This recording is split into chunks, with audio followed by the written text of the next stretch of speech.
बहुत बहुत धन्यवाद। तारीख है 30 अगस्त 2022। समय हो गया है 04 डबल पिन 02 AM। ये वीडियो थोड़ा ध्यान से सुनिएगा और देखिए। ये एक केस इन्वेस्टिगेशन की वीडियो है। भारत में ना असल में पुलिस वाले जो है, इंडियन पुलिस सिस्टम को हाथ पे हाथ रख के बैठना पड़ गया है। कारण है कि स्टार्टिंग से ही इन्होंने जो है ना मेरी बातों को नज़रअंदाज किया। नौसिखिए पुलिस वाले, मेरे को ये तक क्या आ गया, ट्रेनिंग तो है नहीं इसको पता क्या है, हम तो नहीं जानते इसको, हमने तो नहीं देखा कभी इसको, कहाँ से ट्रेनिंग ली इसने। ठीक है, बहुत से सवाल पूछे और मतलब मेरे मेरे द्वारा जो है बताई हुई हर एक बात को नज़रअंदाज करते रहे। मैं इंडियन पुलिस सिस्टम आईपीएस बोल रहा हूँ, आईपीएस लॉबी को और आईएएस को, यहाँ तक कि सरहद के मामले में मेरी बात को जो है इंडियन आर्मी तक ने नकारा। तो बात आ गई भारत के अंदर जो है इंडियन सिक्योरिटी फोर्सेस को लेकर के कि भाई ये मामला है क्या। तो मामला जो भी हो मैं पूरा डिटेल में समझाता हूँ। ठीक है, मेरा नाम है हितेश मंडल, HITESHMANDAL।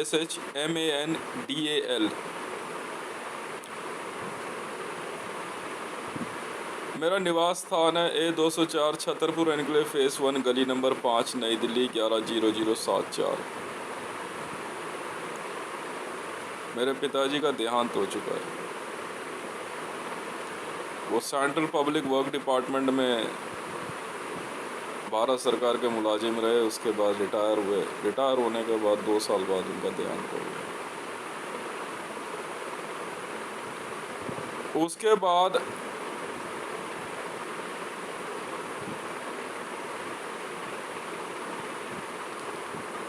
देहांत होने के बाद जो है फिर मैं उस समय जो है उत्तम नगर में किराए के मकान पे रहता था। तब ये मकान बना हुआ था। इस मकान में जो है मेरे माता पिता दोनों साथ रहते थे।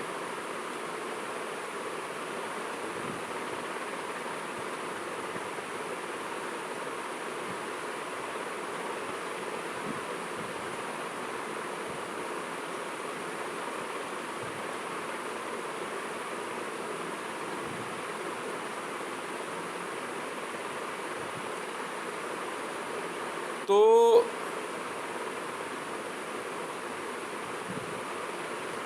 बाद में जब मेरे पिताजी की तबीयत बहुत ख़राब हुई,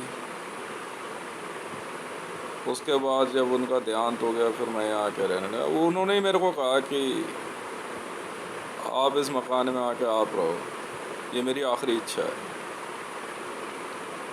इस बात को हमारी माता जी भी जानती थी। बाकी इससे ज़्यादा डीप जाने की ज़रूरत है नहीं। इससे ज़्यादा डीप जाओगे तो ठीक बात नहीं होती, क्योंकि यही नियम भी है। समझ में आई। बाकी जैसे भारत में अन्य युवा पढ़ते लिखता है, वैसे ही मैं भी छोटे मोटे जो है, जिनको आप कुछ भी कहो, अच्छा बुरा सबके साथ इतिहास रहा है। पर हाँ ये है, मेरे साथ मर्डर का इतिहास नहीं है। मर्डर, रेप, एक्सटॉर्शन,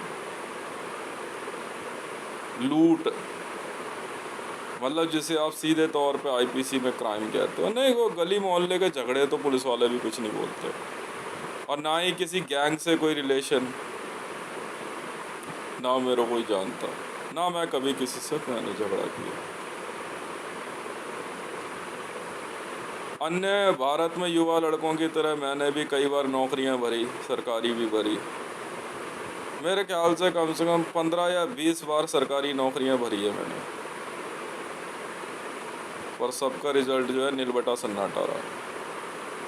कईयों में फ़िज़िकल पास किया, फ़िज़िकल जहाँ भी रहा वहाँ पास, क्योंकि फ़िज़िकल में कोई दिक्कत नहीं।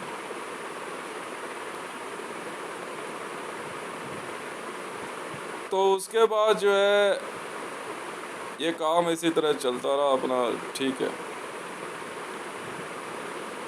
अब भारत के अंदर जो है मेरे आसपास क्या हो रहा था मुझे तो पता नहीं जी, मेरे चारों तरफ क्या कहानी चल रही थी। मैं तो एक साधारण ज़िंदगी जी रहा था जी, स्ट्रगलिंग लाइफ कह लो, चाहे उसे सेटल लाइफ कह लो, नौकरियां भी करी, बिजनेस भी करे, बाद में शादी भी हुई, पहले गर्लफ्रेंड्स भी रही है, किसकी नहीं रहती भारत में, क्या ऑल ओवर वर्ल्ड में हर एक लड़के की कोई ना कोई गर्लफ्रेंड तो होती है, चाहे उससे उसकी शादी हो चाहे ना हो, सेटिंग हो ना हो, उनके बीच में कोई रिलेशन हो ना हो, सबकी होती है, ठीक है। कोई कहते नहीं है हमारी तो कोई नहीं रहे, वो झूठ बोल रहा है, मैं जानता हूँ ना, बहुत रेयरेस्ट ऑफ रेयर कोई मामला हो तो हो। तो ये ऐसा खेल है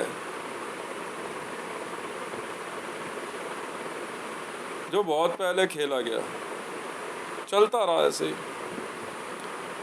तो मेरे मेरे बाद जब मतलब जब मैं ड्यूटी करी तो रिसर्च एंड एनालाइजिंग विंग ने जो है, मेरा डाटा तो था रॉ में, रॉ के एक अधिकारी थे, अफसर थे या मुलाजिम थे, उन्होंने मेरे को फार्म दिया। ये मैं बात स्पेशली बता रहा हूँ क्योंकि यहाँ से बात कनेक्ट हो रही है। इन्होंने मारने का ना किसी को कई तरह के से तरीके होते हैं, सरकारी बंदे कैसे मारते हैं किसी को भी, मैंने बहुत बिन बताए किसी को मारना या सिखाना, बात एक ही है, बच गया तो ठीक है काम आ जाएगा, नहीं बचा तो छोड़ना, मर गया मर गया। चाहे वो नेशनल सिक्योरिटी गार्ड हो, चाहे इंडियन आर्मी हो, ठीक है, चाहे दिल्ली पुलिस हो, चाहे CPWD हो, चाहे कोई एडमिनिस्ट्रेटिव डिपार्टमेंट हो, चाहे अदालत हो। और वैसे भी क्या कहता है, नॉर्मली लड़कों से हमारी बनी नहीं भाई, देखो उम्र में रहे, बदमाशी का क्या चक्कर है भाई, तू हाथ उठाएगा तो हम भी ठोक देंगे पकड़ के, नहीं मौका लगा तो भाई 4 बंदों ने घेर के मारा गया, 2-4 हाथ लग जाते, हमने भी धर दिए भाई, इतना ही रहा है, वैसे कुछ नहीं। थाने में कभी कोई केस रजिस्टर्ड हुआ नहीं हमारा, ना मैंने कभी किया ऐसा, चेहरे पे आज तक कभी कोई चोट आई नहीं, क्योंकि मैंने ऐसा कोई मामला किया ही नहीं। उल जुलूल बेवकूफ़ी वाले काम है नहीं है हमारे।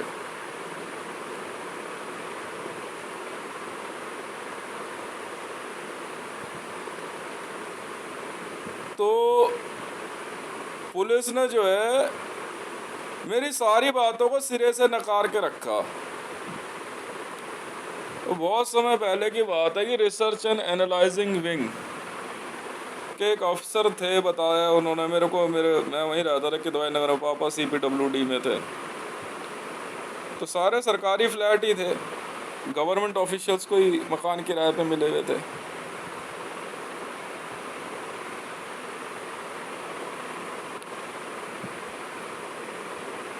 कोई वहाँ CPWD में था, कोई निर्माण भवन में था, कोई होम मिनिस्ट्री में था, D ब्लॉक में रहते थे, एक कमरा किचन का मकान था।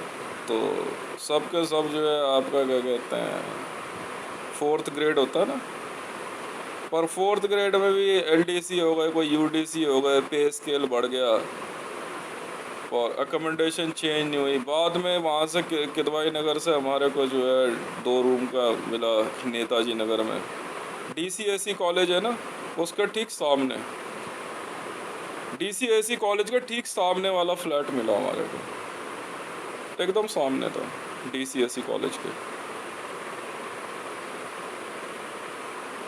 नेताजी नगर में। तो किदवाई नगर में जो है हमारे ही पड़ोस में एक साहब रहते थे, अंकल रहते थे, होशियार सिंह उनका नाम था। असल में वो मकान उनको नहीं मिला था, उनके भाई को मिला हुआ था। उनका भाई था विपिन बांके, मतलब उनका लड़का जो था विपिन, वो थे रॉ में, बताते हैं वैसे ही बोला था, उनके लड़के आपस में सब उम्र के थे कि सब डिपार्टमेंट के ही थे, तो बात होती थी, वही बताते भाई कौन किस डिपार्टमेंट में है। उन्होंने बताया भाई रॉ में है, तो रॉ में वो थे, और उनके जो बड़े भाई थे होशियार से, उनका नाम नहीं पता मेरे को, मैंने नाम कभी पूछा नहीं। वो बहुत शांत स्वभाव के थे, मतलब विपिन के जो पिताजी थे बहुत शांत स्वभाव के। वो कभी जोर से चिल्लाते भी नहीं थे किसी पे, मैंने तो नहीं सुना भाई। रहे हम ठीक 6-7 साल रहे होंगे, 8 साल।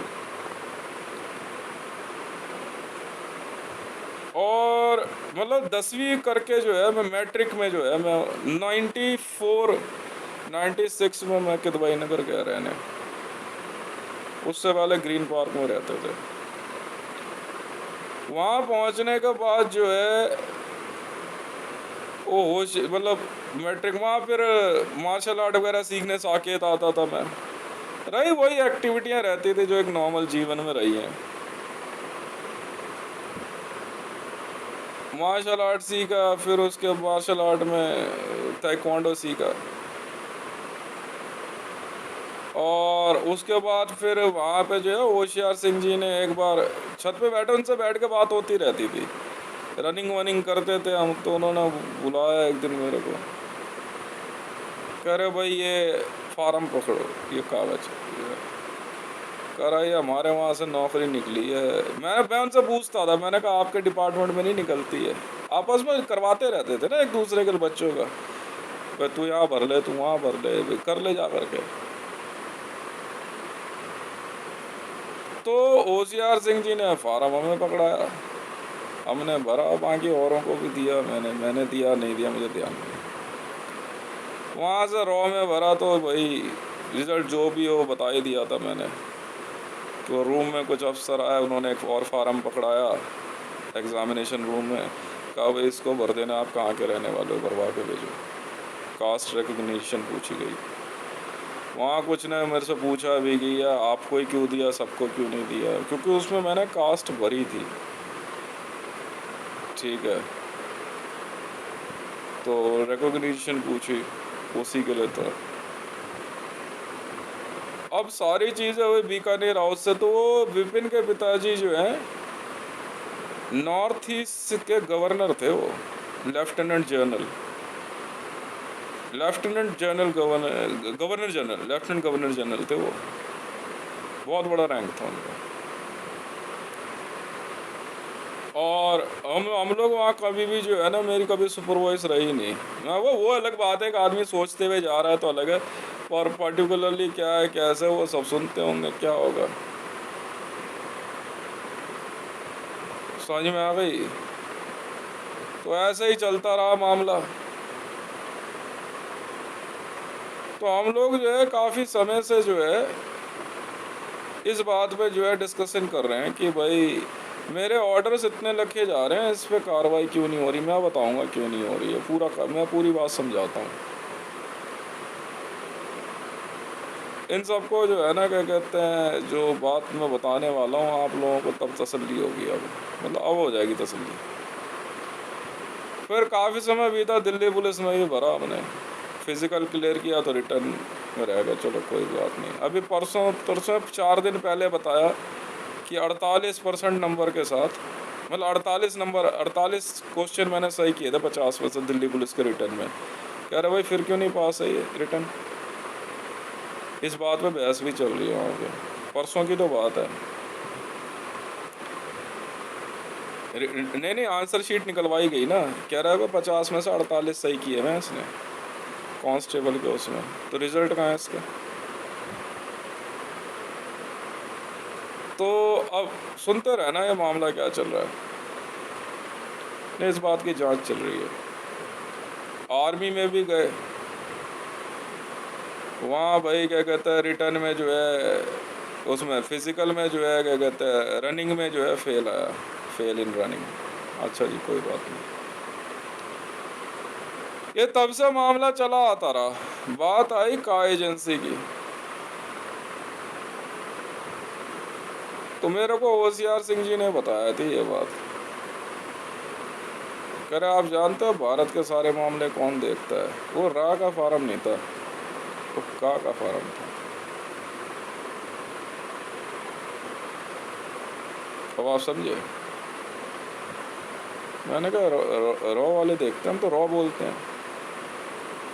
कहते हैं रॉ का नहीं है फार्म, मतलब उन्होंने कहा रॉ वाले नहीं देखते अब, रो तो 10 साल पहले ही बंद कर दी गई है। फिर कह रहा का वाले देखते हैं काम सारा। ठीक है सर। तब जो है वो फार्म जो है हमने ये भरा, सब कुछ हुआ। अब समझ गए मैं कौन हूँ। अब बात आई है कि सुपर वॉइस चलने लग गए, सब कुछ नंबर है सारे लिखे हुए या दीवार में मैं पढ़ता रहता था। जैसे बिहार में था तो फिर का की पावर सोन हुई, ये देख रहे हो सारे नंबर्स लिखे हुए सब। ये देखो ये है BSES का सौदे का नंबर, जो मैंने BSES खरीदी। सरकार के पैसे से थोड़ी खरीदी, मेरा अपना पैसा है। DWML 20370084, ये मेरा BSES का सौदे का नंबर है।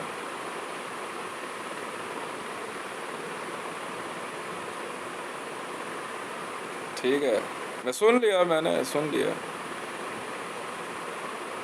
कल परसों ही बात हो रही कि भारत सरकार का पैसा। भैया ये अंगूठे पे जो मेरे दिव्य अक्षर है मेरे हैं, सबसे पहले मेरी संपत्ति है। मानवाधिकारों का उल्लंघन नहीं कर सकते आप। HRC ह्यूमन राइट्स कमीशन साफ कहता है इंसान का शरीर उसका अपना है, देश का बाद में है। वो किसी भी देश में रह सकता है जाके, आप रोक नहीं सकते उसे। आपके देश का संविधान, आपके देश का कानून, आपके देश की IPC,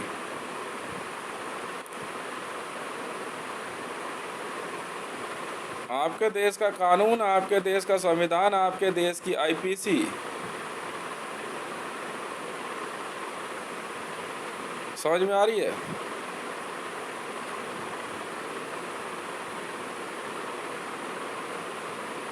मानवाधिकारों से ऊपर नहीं है।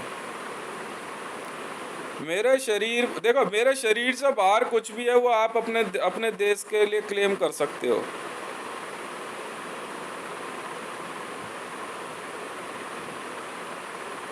पर जो मेरे शरीर के ऊपर छपा हुआ है कुछ भी, वो मेरी संपत्ति है सर। आप समझ गए?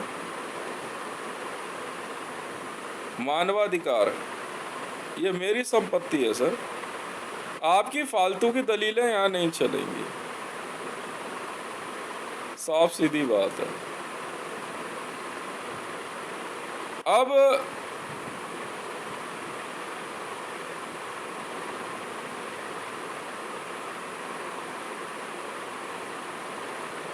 इन लोगों ने क्या किया, ये सब सोचते रहे ये इतना बड़ा पुलिस ऑफिसर कैसे, ये कैसे, वो कैसे। जब मैंने इन्वेस्टिगेशंस देनी शुरू करी तो इन्होंने मना कर दी।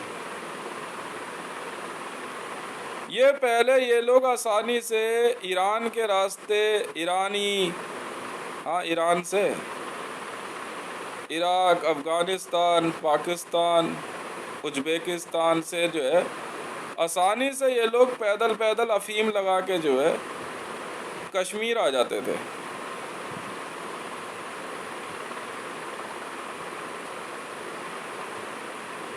आसानी से।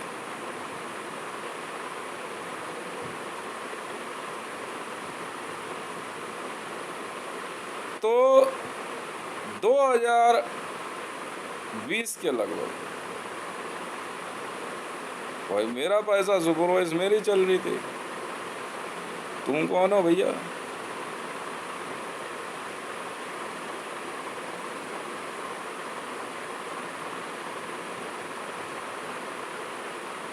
अगर आपका शरीर किसी देश में आने के बाद उस देश की नागरिकता ले लेता और दूसरे देश में जाने के बाद वहाँ की नागरिकता ले लेता है, तो शरीर जो है मूवेबल है ना, वो किसी एक की संपत्ति नहीं है, उस व्यक्ति की संपत्ति है।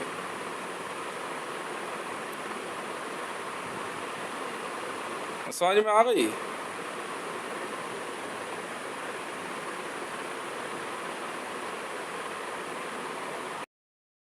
तो इन लोगों ने क्या किया कि पुलिस प्रशासन में मेरी बात सुननी ही नहीं, कह रहे देख लेंगे कौन सुनता है, इसकी कितनी बड़ी एजेंसी है, का एजेंसी। अच्छा जी,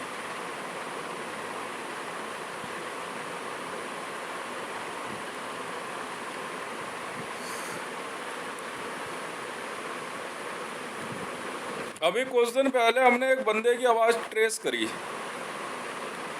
वो जानते हो आवाज़ किसकी थी? वो थी किदवाई नगर में एक बंदा रहता था हमारे घर के सामने, नीचे का मकान था।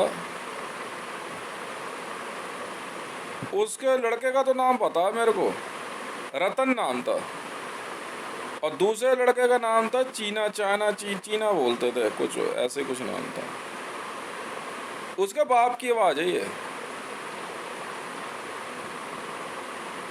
जी हाँ, किदवाई नगर का मकान। ये तो किदवाई नगर अपना समझ के बैठ गए ना ये लोग, सरकारी मकान ईरान से जो आए हुए थे, ज़्यादा नहीं, कुछ एक ही थे।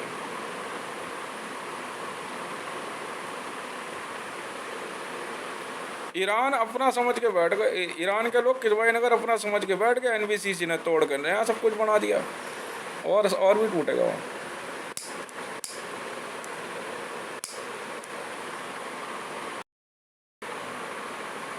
तो ये जो है, इन्होंने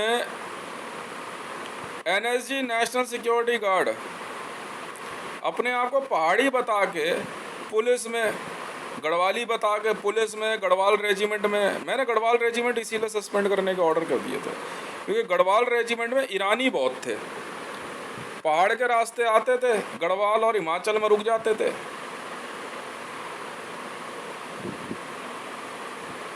और वहाँ जीने के लिए इनको बस वही कैनिबलिज्म।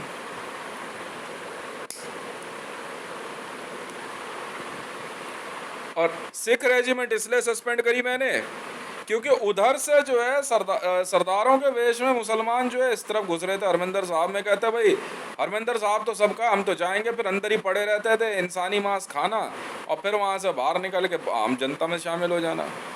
इसलिए जो हमने सिख रेजिमेंट और गढ़वाल रेजिमेंट, ठीक है, इनको जो है सस्पेंड कर दिया,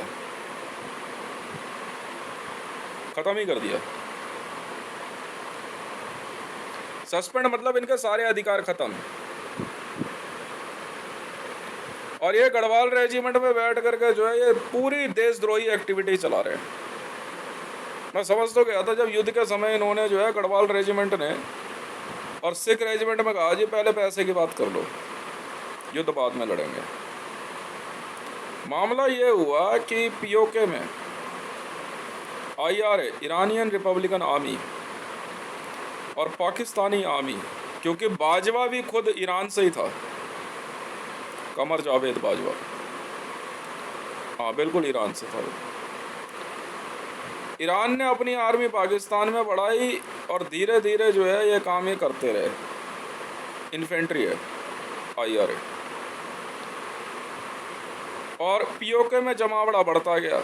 फिर एक दिन सुबह जो है, मैं यही टाइम था, इसी, हाँ एग्जैक्ट 4:30 हो रहे थे, मैं किचन में अपना चाय बना रहा, मेरे पास सेंट्रल कमांड से मैसेज आया। तब तक मैं कार एजेंसी में आ चुका था, काम संभाल रहा था। तो मेरे को सेंट्रल कमांड ने कहा कि सर ऐसा है, पीओके में जो है 8,000 से 9,000 के लगभग जो है Iranian IRA, Iranian Republican army का जो, मतलब वहाँ पे जो है कुछ 9,000 कमांडोज़ का जमा पड़ा है। कमांडोज़ हैं ये, तो कमांडोज़ हैं, हाँ जी। और फायरिंग आ रही है जी।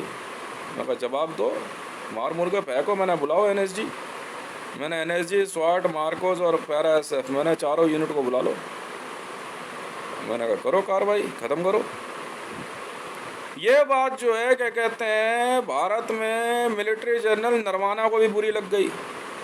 भाई साहब वॉर ऑर्डर मेरे पास है, आप कोई हो,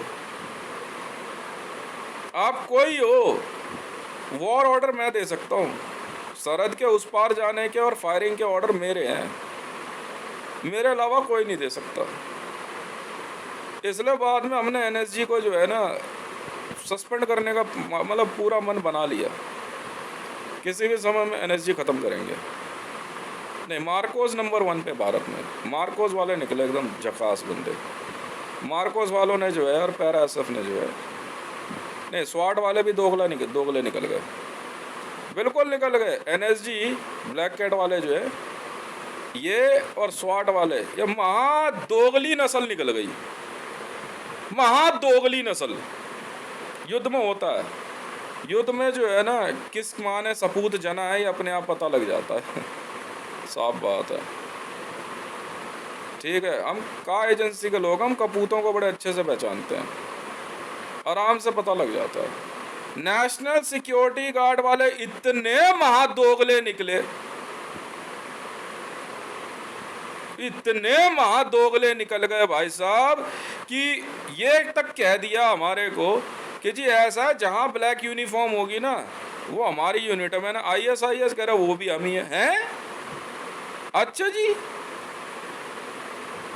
कह रहे जी पाकिस्तान में जो क्या कहते हैं ब्लैक यूनिफॉर्म है वो भी हमारी हैं। भांग खा रखी क्या तूने? क्या बात कर रहा तू? मतलब इतनी गंदी नस्ल निकली है, ऐसे दोगले निकल गए, पता नहीं इनका बाप कौन है। स्वाट ने तो यहां तक कह दिया, नहीं, हम भी आप तेज दिमाग आदमी है। स्वाट ने तो यहां तक कह दिया कि ये यहाँ के नहीं है, वहां स्वाट अफगानिस्तान में जो स्वाट वैली है ना वहां के लोग हैं। मैंने पकड़ मार के लौड़ा भोसड़ी वालों को। तब हमने जो है स्वाट के जो है और NSG के बंदे मारने शुरू किए। फिर उसके बाद हमने क्या करा है कि मेरी अपनी इंटरनेशनल आर्मी भी ऑल ओवर वर्ल्ड में है भाई साहब। हम लोग, हमसे ज़्यादा शक्तिशाली कौन है? US आर्मी से बात चल रही थी हमारी, US आर्मी और हमने कई कोऑपरेशन किए हैं साथ में। और हमने जो है डेल्टा फोर्स से बात हुई, डेल्टा फोर्स वालों ने जो है क्या कहते हैं, ठीक है सर, वर्ल्ड की सबसे बड़ी आर्मी डेल्टा फोर्स है, सबसे बड़ी आर्मी वर्ल्ड की डेल्टा फोर्स है। तो डेल्टा फोर्स वालों ने कहा इनको तो हम जमरी संभाल लेंगे। मामला चल रहा था POK के अंदर, डेल्टा फोर्स वाले आ गए। ठीक है, इंडियन आर्मी से मार्कोस और क्या कहते हैं पैरा SF वाले काम करने लग गए।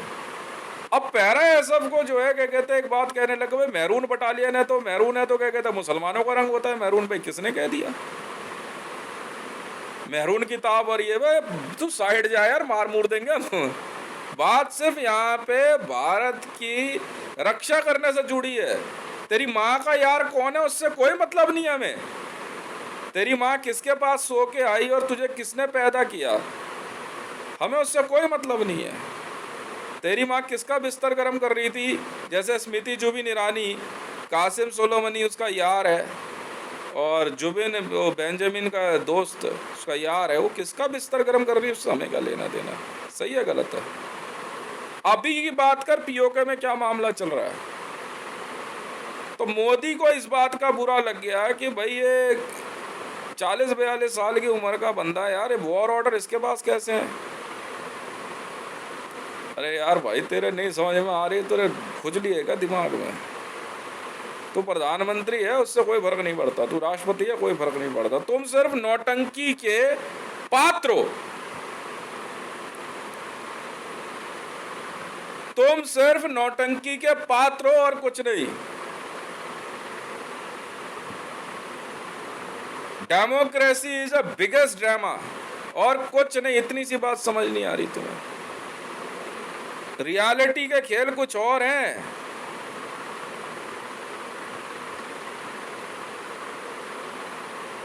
वॉर ऑर्डर मेरे पास है भाई, वॉर ऑर्डर मैं दूंगा। तो इंडियन आर्मी में जो लोग हैं भैया, जो हमारे देश के फ्रंट लाइनर्स हैं, हमारे देश के जो जाबाज है, उन्होंने कहा भाई ऐसा है, उन्होंने पकड़ पकड़ गुद्दी साइड कर दिया, साइड हो जाए। इन्होंने नला दिया भाई POK, बिल्कुल नला दिया, बैठ गए अपना आराम से। और उसके बाद जो है क्या कहते हैं NSG वाले तड़फड़ा रहे। फिर ताज हमले को मामला ले करके मेरे से बात करने लग गए, ये वो है ये वो है।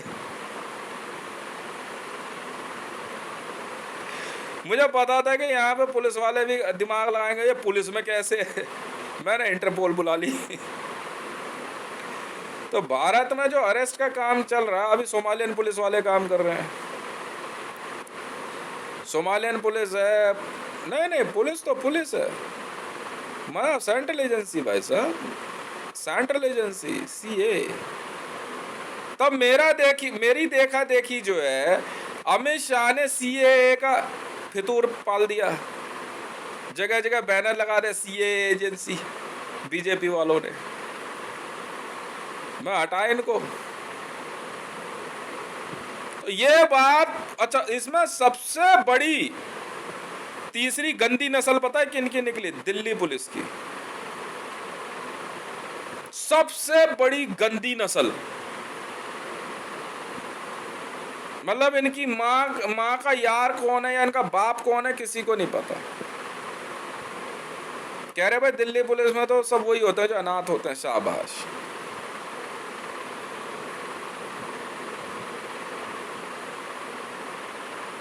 क्या बात है। उसके बाद मैं बता रहा हूं ना, एनएसजी, नेशनल सिक्योरिटी गार्ड या ब्लैक कैट कमांडोज, सुदर्शन चक्र बटालियन वाले तो और मां के लोड़े भोसड़ी वाले दोगली नस्ल के निकल गए। इतनी बड़ी दोगली नस्ल हथियार छोड़ के, वर्दी छोड़ के भाग गए और सिविल में आ गए। कह रहे ना हमारी चलेगी। क्यों चलेगी तेरी? वहां कमांडर। तू कौन है? भोसड़ी के बहन के लौड़े, तेरी माँ की चूत, तू सिर्फ एक सैनिक है। ऑर्डर हम देंगे तुझे।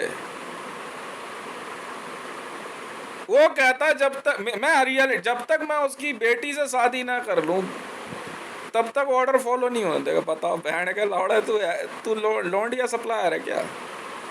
तेरे समझ नहीं आ रही क्या? फिर भारत के अंदर हम तो रुके नहीं वॉर में। हमने तो इनकी माँ के भोसड़े में आग लगा दी भाई पाकिस्तान के। हमने लड़ नहीं समझा इन्हें कुछ भी।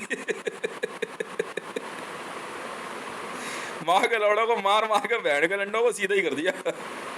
खत्म तो खत्म। पाम में हमने घुसा दिया पानी। पाकिस्तान में इनकी माँ की चूत बहन के लौड़ों की काट कूट के फेंक दिया भाई। पूरा पाकिस्तान में आकार मचा दिया भाई साहब। जिसकी माँ के भोसड़े में दम, हमसे पंगा ले ले भाई। फिर हमने जो है अंदाजन 4000 नेशनल सिक्योरिटी गार्ड के कमांडोज मार दिए। भाई युद्ध के समय बगावत करोगे तो तुम्हारी माँ नहीं चोदे तो किसकी माँ चोदे हम? सही है गलत है? भाई युद्ध के समय हम तुम्हारी माँ ना चोदे तो किसकी माँ चोदे? बहन के लौड़ो। सीधी बात है। क्यों? बहन के लौड़े तुझे बोल दिया ना, तेरी माँ की चूत, मेरी ट्रेनिंग नहीं होती है तो नहीं होती है। माँ का लौड़ा भोसड़ी का एनएसजी में है कोई 5-7 बंदे, नहीं इसकी पहले ट्रेनिंग कराओ। तूने अपनी माँ चुदवानी है क्या मेरे से? तो बहन के लड़े तेरा समझ नहीं आ रही। मरियम नवाज शरीफ चोदने के लिए सब भोसड़ी वाले जो है लड़ निकाल के घूम रहे। अबे बहन के लौड़ा, हमने पूरे पाकिस्तान की माँ की चूत में आग लगा दी बहन के लंडो। समझ में आ गई? पाकिस्तान में हमने समुद्र का पानी घुसा दिया है। बहन चोद देंगे माँ के लंडों की हम। और कोई पहाड़ की तरफ भागा ना, बहन के लोड़ों को सबको गोली मार देंगे।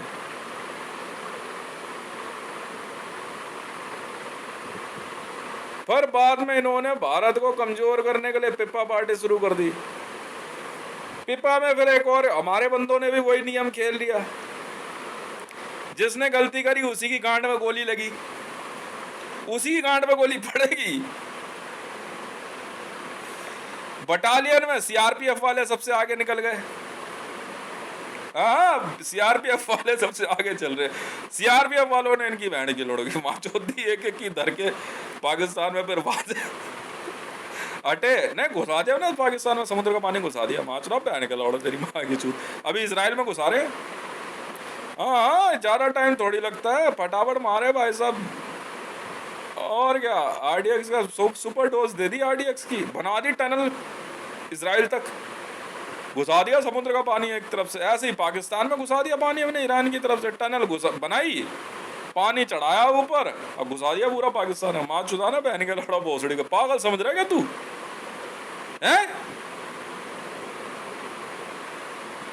एक NSG national security guard Kumaon regiment, Garhwal regiment, Sikh regiment के बंदों को भगा के गोली मार देंगे।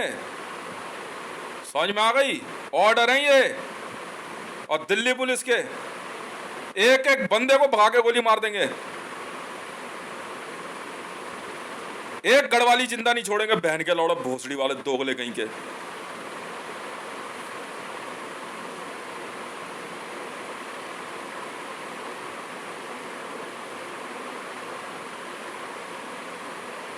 कि माँ की चूत बहन के लंडों की।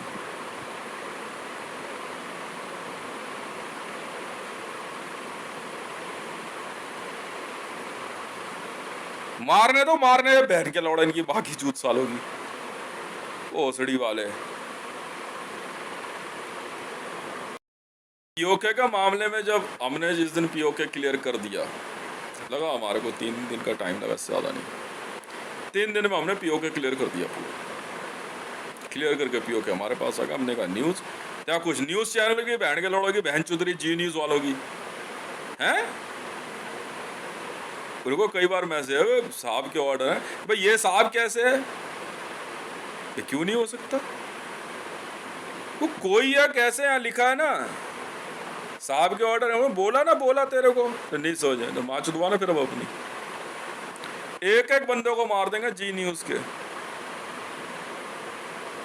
ना ना आज तक नहीं, जी न्यूज़ वाले हैं। आज तक में जी न्यूज़ वाले बैठे हैं। हाँ जी न्यूज़ वाले हैं, ये मैं बता रहा हूँ ना तुम्हारे को। जो रेजिमेंट बताई ना मैंने वो पूरी, और जी न्यूज़ और गढ़वाली, पूरा गढ़वाल काटना है मागी चूतिन बहन के लंडों की। एक को ढूंढ के काट भोसड़ी वालों को। छाट ले टमाटर मूली, ऑल ओवर इंडिया में पूछ पूछ के मारो इन बहन के लौड़ों को, गढ़वालियों को। बहन के लौड़ा भोसड़ी के, एक एक को मार बहन के लौड़ों को ढूंढ के। छाट ले टमाटर मूली, एक जिंदा नहीं बचना चाहिए। बहन के लौड़ा भोसड़ी के साले, वहां से माँ की चूत मारी इनकी बहन के लौड़ों की।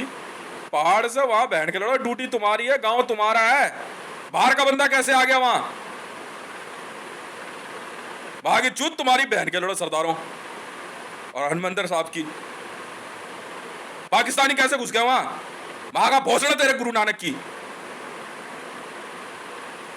माँ के लौड़े रंडी के बीच बहन के लौड़े गुरु नानक की आड़ में माँ के लौड़े पाकिस्तानी घुसा रहे वहां पे। एक एक का दरवाजा खोल के पूछ बहन के लौड़े से कितने पाकिस्तानी यहाँ पे, एक जिंदा नहीं बचेगा। कॉन्ट्रैक्ट साइन है, इंटरनेशनल कॉन्ट्रैक्ट है हमारे पास। ये बहन के लौड़े कैनिबलिस्ट हैं। भारत में कैनिबलिज्म नहीं है, भारत में कैनिबलिज्म नहीं है। नरमास नहीं खाते हम लोग। बात बहन के लड़ाओ, कुत्ते की मौत बहन माँ की चूत एनएसजी वालों को भी ढूंढ एक एक को, पूरा डेटा निकाल। माँ की चूत मारी इनकी। ब्लैक यूनिफॉर्म होता, ब्लैक वाले इनके यार हो गए। माँ के लोड़े कुत्ते के बच्चे, वो पाकिस्तानी है। मैं इससे ज्यादा मैं कुछ नहीं जानता। बात खत्म तो खत्म, कुछ नहीं सुनूंगा। इप्पा चिप्पा लुप्पा नहीं, बहन के लौड़े पूरी पूरी बटालियन लेके जा। 25,000 बंदों के ग्रुप बना, एक एक का घर तलाश कर। और बाकी मेरे ऑर्डर्स कहां हैं? वरना फिर तुम सब मरोगे। इंटरपोल, तुम सोच लो। दिल्ली पुलिस वालों, सीआरपीएफ, दिल्ली पुलिस का पूरा डेटा ले। नहीं, सीआरपीएफ मतलब सीआरपीएफ, दिल्ली पुलिस नहीं। दिल्ली पुलिस कमिश्नर रैंक खत्म। कहा ना, सीआरपीएफ ने दिल्ली टेक ओवर करी। करना है काम कर, वरना मारने की जिम्मेवारी मेरी रहेगी। मेरे पैसे, मेरे वॉर ऑर्डर आ जाने चाहिए। अगर मेरी बीवी इन्वॉल्व मिली, किसी माँ के लौड़े ने करा, दिमाग लगाया, बहन के लंडो उसी की माँ चुदी। हम पूरी तादाद में मौजूद हैं इस देश के अंदर। तुम जानते हो भारत में हम लोग कहाँ से आए हैं? एनआरआईज का नाम सुना है तुमने? हैं? ऑल ओवर वर्ल्ड से एनआरआईज आ चुके हैं भारत में। तुम्हारी माँ चोद देंगे बहन के लंडो हम। जानते हो मैं कौन हूँ? मैं NRI हूँ, भारतीय हूँ, पर US का सिटीजन हूँ। मेरे माँ बाप NRI थे। हमसे ज़्यादा पैसा नहीं है तुम्हारे पास, समझ में आ गई? मेरा एक भाई पता है कहाँ रहता है? स्विट्जरलैंड का नाम सुना है? स्विट्जरलैंड सुना है? वहाँ के चूत अमित रोहित की। स्विट्जरलैंड का नाम सुना है? स्विट्जरलैंड में रहता है मेरा छोटा भाई, और मैं यहाँ रहता हूँ।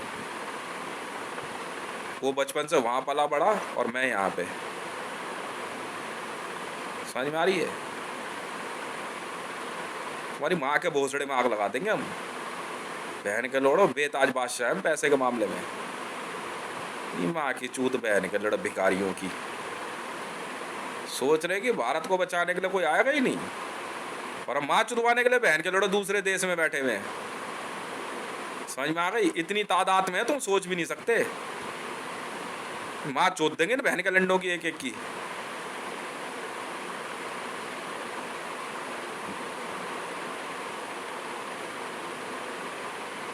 यहाँ आ करके पिप्पा पार्टी के बहाने ये सबूत मिटा रहे। अब मैं आपको समझाता हूँ एक ऐसा मर्डर केस जो बहुत आगे तक खुलेगा मेरे को फ्रेम करने के लिए। बहुत पहले मेरी एक गर्लफ्रेंड थी पिंकी बिस्ट। वो थी नरेंद्र दामोदर दास मोदी की बेटी, ईरान से आई हुई। पैदल पैदल ईरान के रास्ते वो गढ़वाल की तरफ आए और गढ़वाल से दिल्ली आए, और दिल्ली आने के बाद मैं जिस मकान में रहता था उसी मकान के नीचे जो मकान था उसके बगल वाले मकान में एक गढ़वाली रहता था कोई, उसके वहाँ वो आने जाने लग गए। वो सीधा ईरान से ही आई थी उस दिन वहाँ। जब जब ईरान से जत्था आता है तो एक आधा लड़की जो है ये इधर उधर सप्लाई कर देते हैं। ये लड़की ईरान से थी, हिंदी जानती थी अच्छे से।